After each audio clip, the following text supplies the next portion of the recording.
தமிழகம் வரும் உள்துறை அமைச்சர் அமித்ஷா துக்ளக் ஆசிரியர் குருமூர்த்தியை நேரில் சந்திக்க உள்ள நிலையில் பாதுகாப்பு ஒத்திகை நடைபெற்றது.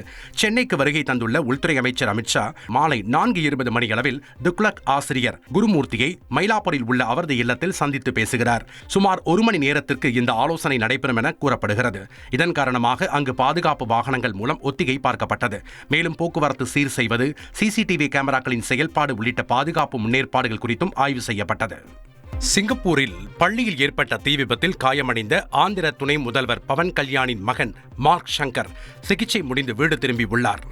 மகனை காண பவன் கல்யாணுடன் அவரது சகோதரர் சிரஞ்சீவியும் சிங்கப்பூர் சென்றிருந்தார். இந்த நிலையில் சிரஞ்சீவி வெளியிட்டுள்ள பதிவில் மார்க் சங்கர் வீடு திரும்பிவிட்டார் எனவும், எங்கள் குலதெய்வமான ஆஞ்சநேயரின் அருளாலும் கருணையாலும் முழு ஆரோக்கியத்துடன் விரைவில் இயல்பு நிலைக்கு திரும்புவார் என்றும் குறிப்பிட்டுள்ளார். மேலும் இந்த சந்தர்ப்பத்தில் தங்கள் குடும்பத்தினருக்கு ஆதரவாக நின்று மார்க் சங்கர் விரைவில் குணமடைய பிரார்த்தனை செய்த அனைவருக்கும் நன்றி தெரிவிப்பதாகவும் பதிவிட்டுள்ளார். செய்திகளை உடனுக்குடன் தெரிந்து கொள்ள உடனே சப்ஸ்கிரைப் பண்ணுங்க.